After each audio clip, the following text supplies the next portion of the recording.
CBSE സിലബസിൽ 5ാം സ്റ്റാൻഡേർഡിൻ്റെ 3ാമത്തെ ചാപ്റ്ററാണ് വായിക്കുന്നത്. കോയസൻ എന്നാണ് ചാപ്റ്ററിൻ്റെ പേര്. കോയസൻ പോയി എന്ന് കേട്ടപ്പോൾ അപ്പുവിന് വലിയ വ്യസനമായി. എന്തേ ഒന്നും പറയാതെ പോകാൻ? കോയസൻ അങ്ങനെ അങ്ങ് പോകുമോ? അപ്പുവിനോട് പറഞ്ഞിട്ടുള്ളത് മറിച്ചാണല്ലോ. വലിയ യജമാനൻ അടിച്ചിറക്കിയാൽ പോലും കോയസൻ ഈ വീട് വിട്ടു പോകില്ല. അമ്മയോട് അന്വേഷിച്ചു, ഒന്നും പറഞ്ഞില്ല. അമ്മ ചിരിച്ചതേയുള്ളൂ. അത് കണ്ടപ്പോൾ ദേഷ്യമാണ് തോന്നിയത്. കുറെ കഴിഞ്ഞ് കാളുക്കുട്ടിയോട് ചോദിച്ചപ്പോൾ കാര്യം മനസ്സിലായി. ഉണ്ണിമാമൻ ഡോക്ടറായി വന്നപ്പോൾ കാറ് വാങ്ങി. കാറ് വന്നപ്പോൾ കുതിരവണ്ടി ആവശ്യമില്ലാതായി. കുതിരക്കാരൻ കോയസിനും വേണ്ടാതായി. കോയസിന് വീടുണ്ട്, അത് അപ്പൂവിനറിയാം. മക്കളുമുണ്ട്. ഓണത്തിന് അവർ വീട്ടിൽ വരും. പുള്ളിത്തട്ടമിട്ട കദീസ ഒളിച്ചും തല കുനിച്ചും ദൂരെ നിൽക്കുകയുള്ളൂ. കുഞ്ഞാലും അങ്ങനെയല്ല. മിനുസമുള്ള നിലത്ത് വീണ നെല്ലിക്ക പോലെയാണ്. അടങ്ങിയിരിക്കില്ല. കുഞ്ഞാലു കേമനാണ്. അവൻ പാടത്തെ താമരക്കുളത്തിൽ ചാടിയിറങ്ങി നീന്തി ചെന്ന് താമരപ്പൂ പൊട്ടിക്കുമത്രേ. കദീസയും കുഞ്ഞാലും കൈ നിറയെ താമരപ്പൂക്കളുമായിട്ടാണ് വരിക. അവർ ഇങ്ങോട്ട് വരുമ്പോഴേ കോയസൻ അവരെ കാണാറുള്ളൂ എന്ന് തോന്നും. കോയസൻ സ്വന്തം വീട്ടിലേക്ക് പോകുന്നത് ഒരിക്കലേ കണ്ടിട്ടുള്ളൂ. ഇനി എന്നും സ്വന്തം വീട്ടിൽ താമസിക്കുമോ? വലിയച്ഛനുള്ള കാലത്തോളം കുതിരവണ്ടി ഉണ്ടാകും. വണ്ടിയുള്ള കാലം വരെ കോയസനും എന്നൊക്കെയാണ് വിചാരിച്ചിരുന്നത്. കുതിരയെ നോക്കുകയും വണ്ടി ഓടിക്കുകയും മാത്രമല്ലായിരുന്നു കോയസൻ്റെ പണി. എല്ലാറ്റിനും കോയസൻ വേണം. ഇടയ്ക്കിടെ വലിയച്ഛൻ്റെ വിളി കേൾക്കാം. കോയസൻ! എവിടെ നിന്നെങ്കിലും കോയസൻ പാഞ്ഞെത്തും. ഈ കത്ത് പഞ്ചായത്ത് ഓഫീസിൽ കൊണ്ടുപോയി കൊടുത്ത് മറുപടി വാങ്ങി വരൂ. ഓ, കോയസൻ അനുസരിച്ച് മൂളി. മടക്കത്തിൽ സ്വല്പം പുകയിലയും വാങ്ങണം. പുകയിലയും ചായപ്പൊടിയും കോയസന് വാങ്ങിയേ നന്നാകൂ എന്നാണ് വലിയച്ഛൻ പറയാറുണ്ട്. മുത്തച്ഛനും അത് സമ്മതിച്ചിട്ടുണ്ട്. ഒരു ദിവസം ഗോപിച്ചേട്ടൻ പുകയില വാങ്ങി വന്നു. മുത്തച്ഛൻ മണത്ത് നോക്കിയിട്ട് ചോദിച്ചു, ഇത് കൂവയിലയോ വാഴയിലയോ? അപ്പുവിനെ പറഞ്ഞയച്ചാൽ ഇതിലും ഭേദമാകുമായിരുന്നു. അത് കേട്ടപ്പോൾ അപ്പുവിന് സന്തോഷം തോന്നി. ഗോപിച്ചേട്ടൻ തിരിച്ചു പോകുമ്പോൾ അപ്പുവിൻ്റെ മണ്ടയിൽ അമർത്തി തോണ്ടി. വേണ്ട. അപ്പു തിരിഞ്ഞു നിന്ന് കണ്ണുരുട്ടി. ഗോപിച്ചേട്ടൻ അകത്തേക്ക് പോയി. കോയസൻ ജാലകത്തിലൂടെ നോക്കി നിന്ന് ചിരിക്കുകയായിരുന്നു. വണ്ടി കെട്ടു കോയസ, സബ് രജിസ്ട്രാർ ഓഫീസിൽ പോകണം, വലിയച്ഛൻ പറഞ്ഞു. കോയസൻ കുതിരാലയത്തിലേക്ക് പോയി. ഇങ്ങനെ എപ്പോഴും കോയസനോട് എന്തെങ്കിലും പണി പറഞ്ഞുകൊണ്ടിരിക്കും. ഇനി ആരോട് പറയാം? കുതിരയ്ക്ക് തീറ്റി കൊടുക്കണം, തുടയ്ക്കണം, തിരുമ്മണം, പന്തി വെടുപ്പാക്കണം. എത്ര ജോലിയായിരുന്നു കോയസിന്. കുതിരയെ തുടയ്ക്കുമ്പോൾ കോയസിന് അതിനോട് സംസാരിക്കും. കുതിരയ്ക്കൊക്കെ മനസ്സിലാവുകയും ചെയ്യും. നാളെ നമുക്ക് 8 നാഴിക ഓടണം, 4 മൈൽ അങ്ങോട്ട് ഇങ്ങോട്ടും. മൂപ്പർക്ക് രജിസ്റ്റർ ഓഫീസിൽ പോകണം. ഓർത്തു. കുതിര അനങ്ങിയില്ലെങ്കിൽ കുഞ്ചുരോമം പിടിച്ചിളക്കിയിട്ട് കോയസൻ ചോദിക്കും, മനസ്സിലായോ കഴുതേ? അപ്പോൾ കുതിര തലയാട്ടും. കഴുതയെന്ന് വിളിച്ചാൽ അതിന് വലിയ മാനക്കേടാണെന്ന് തോന്നുന്നു. ഇതൊക്കെ നോക്കി നിൽക്കാൻ അപ്പുവിനെ മാത്രമേ സമ്മതിക്കൂ. മറ്റാരെങ്കിലും കുതിരപ്പന്തിയുടെ അടുത്തേക്ക് ചെന്നാൽ കോയസൻ ചോദിക്കും, എന്താ പോകുന്നത്? ഇവിടെ സർക്കസ് ഒന്നുമില്ല. കോയസിന് അപ്പുവിനെ അത്ര ഇഷ്ടമായിരുന്നു. ആരെങ്കിലും അപ്പുവിനെ ശാസിക്കുന്നത് കേട്ടാൽ കോയസിന് പറയും, കുഞ്ഞിനെ സ്വൈര്യം കെടുത്തണ്ട. വലിയമ്മയാണെങ്കിൽ ഒന്നും പറയില്ല. അപ്പുവിനെ ചുമലിലെടുത്ത് വെച്ച് ഒരൊറ്റ നടത്തം. അപ്പോഴും പിൻപിൽ നിന്ന് വലിയമ്മയുടെ ശകാരം കേൾക്കാം. ഈ കുതിരക്കോയസനെ ആദ്യം അടിച്ചു പുറത്താക്കണം, എന്നാലേ അപ്പുവിൻ്റെ സ്വഭാവം നേരെയാവും. ഇത് കേൾക്കുമ്പോൾ കോയസൻ കുലുങ്ങിച്ചിരിക്കും. ചുമലിലിരിക്കുന്ന അപ്പുവും കുലുങ്ങും.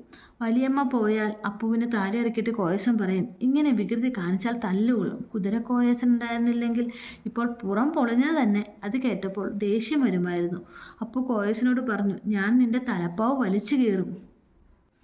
അത് പറഞ്ഞാൽ കോയസൻ അടങ്ങും. തലപ്പാവ് ചുളിഞ്ഞാൽ കോയസന് കരച്ചിൽ വരും. ഒരു തൊപ്പിക്കുടയോളം വലുപ്പമുള്ളതാണ് കോയസിൻ്റെ തലപ്പാവ്. വളരെ നേരം പണിപ്പെട്ടാണ് അത് കെട്ടിയുറപ്പിക്കുന്നത്. തലപ്പാവ് മുറുക്കിയ കുതിരാലയത്തിലേക്കും കൂടി കടക്കൂ. തലയിലൊന്നുമില്ലാതെ കോയസിനെ കണ്ടാൽ കുതിര ബഹളം വയ്ക്കും. കോയസൻ ചിരിക്കും. കഴുത തലപ്പാവില്ലാത്തത് കൊണ്ട് നമ്മളെ മനസ്സിലായില്ല. വീട്ടിലുള്ളവരുടെ പഴയ മുണ്ടെല്ലാം കോയസിനുള്ളതാണ്. ഉണ്ണിമാമൻ്റെ അമ്മായിയുടെ കയ്യിൽ നിന്ന് 2 പഴയ സാരി തന്നെ കൈവശപ്പെടുത്തി. എല്ലാം തലപ്പാവിനാണ്. കുതിരപ്പന്തിയുടെ പിൻപുറത്തുള്ള കോയസിൻ്റെ മുറിയിലേക്ക് അപ്പുവിനെ മാത്രമേ കടത്തൂ. ആ മുറിയിൽ ഒരു വലിയ കണ്ണാടിയും ഒരു ചെറിയ കത്തിരിയുമുണ്ട്. കത്തിരി മീശ വെട്ടാനുള്ളതാണ്. അപ്പു അതൊക്കെ എടുത്തു നോക്കുമ്പോൾ കോയസൻ ചിരിക്കുകയുള്ളൂ. തലപ്പാവ് പോലും തൊടാം. ഇത്ര വലിയ തലപ്പാവ് എന്തിനാണ്? ഒരിക്കൽ അപ്പു ചോദിച്ചു. കോയസൻ പൊട്ടിച്ചിരിച്ചിട്ട് സ്വകാര്യമായി പറഞ്ഞു, മാനം പൊട്ടി തലയിൽ വീഴുക എപ്പോഴാണെന്നറിയുമോ? വീഴുമ്പോൾ തലയ്ക്ക് പരിക്ക് പറ്റരുതല്ലോ. വലിയച്ഛനും വലിയമ്മയ്ക്കും ഒന്നും തലപ്പാവില്ലല്ലോ. അവർ കുട പിടിക്കുന്നുണ്ട്. അതിന്മേൽ മാനം തടഞ്ഞു നിൽക്കും. കോയസിന് നല്ല ബുദ്ധിയുണ്ടെന്ന് അപ്പുവിന് മനസ്സിലായി.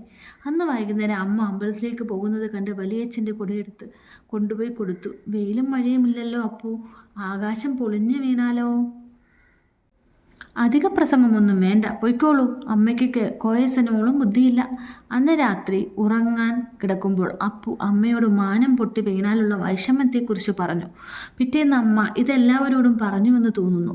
അപ്പുവിന് എല്ലാവരും പരിഹസിക്കുന്നു. ഇനി അമ്മയോടും ഒന്നും പറയില്ല. കാപ്പി വേണ്ട, ഊണ് വേണ്ട, ആരോടും മിണ്ടില്ല. ഗോപിച്ചേട്ടൻ പറയുന്നത് കേട്ടു. അപ്പു നോക്കി നിന്നു. മാനം വീഴുമ്പോൾ താങ്ങണമല്ലോ. ഗോപിച്ചേട്ടൻ്റെ കണ്ണടയിൽ ഒരു ഇടി വെച്ചു കൊടുക്കാൻ തോന്നി. എല്ലാവരും പോയപ്പോൾ അപ്പു കോയസിൻ്റെ മുറിയിലേക്ക് ചെന്നു. അവിടെ കോയസൻ തലപ്പാവ് മുറുക്കുകയായിരുന്നു. അപ്പു മിണ്ടാതിരുന്നു. കോയസൻ പലതും ചോദിച്ചു. അപ്പു മിണ്ടിയില്ല. ഇവിടെ ഒരു സാധനമുണ്ട്, അപ്പുവിന് വേണ്ടേ? ആ ചോദ്യം കേട്ടപ്പോൾ തല പൊക്കി നോക്കി. എന്താണെന്നറിയാം. കുടുക്കയിലെ അരിച്ചക്കരയിൽ നിന്ന് ഒരു തുണ്ട് കിട്ടും. ഒരു തുണ്ടേ കിട്ടൂ. കൂടുതൽ ചോദിച്ചാൽ പറയും. അധികം തിന്നാൽ മീശ വരുമ്പോൾ നരച്ചിരിക്കും. പിന്നെ അപ്പു ചോദിക്കില്ല. അന്ന് ഒരു കഷ്ണം കിട്ടി. ഇനി ആരാണ് അപ്പുവിന് അരിച്ചക്കര തരിക? കോയസൻ പോയല്ലോ. അപ്പു കുതിരാലയത്തിൽ പോയി നോക്കി. ചുവന്ന ആ കുതിര അവിടെയില്ല. വണ്ടിയുമില്ല. കോയസൻ്റെ മുറി തുറന്നു നോക്കി. കോയസനില്ല. കണ്ണാടിയില്ല. മീശ വെട്ടുന്ന കത്തിരിയുമില്ല. അരിച്ചക്കര വെക്കാറുള്ള കുടുക്ക ഉടഞ്ഞ് താഴെ കിടക്കുന്നു. അപ്പു തേങ്ങിക്കരഞ്ഞു. കുറച്ചു കഴിഞ്ഞ് കണ്ണു തുടച്ച് പറമ്പിൻ്റെ അതിരിലേക്ക് ചെന്നു. വയലിലേക്ക് എത്ര നേരം നോക്കി നിന്നുവെന്ന് അറിഞ്ഞുകൂടാ. പെട്ടെന്നാണ് ചോദ്യം കേട്ടത്. അപ്പു, എന്താണ് അവിടെ നിൽക്കുന്നത്? കോയസിൻ്റെ ശബ്ദം. അങ്ങോട്ട് നോക്കി. തലപ്പാവില്ലായിരുന്നു. തലപ്പാവ് എവിടെ? അപ്പു ചോദിച്ചു. ഇനി തലപ്പാവ് വേണ്ട അപ്പു. അതെന്താ? കോയസിൻ്റെ കഥയൊക്കെ കഴിഞ്ഞു. അപ്പുവിനെ കാണണമെന്ന് തോന്നി. അപ്പോഴിങ്ങോട്ട് പോന്നു. ഇതാ. അരിച്ചക്കര നീട്ടിക്കാട്ടി. വാങ്ങാൻ തോന്നിയില്ല. അപ്പോൾ അപ്പുവിൻ്റെ കൈ പിടിച്ച് മലർത്തി അതിൽ മുഴുവൻ അരിച്ചക്കര വെച്ചു. കോയസൻ പോകണ്ട, അപ്പു പറഞ്ഞു. കോയസൻ പോകണം അപ്പു. ഡ്രൈവർ നാണു വന്നു. ഒരു കാര്യം ചെയ്യണം.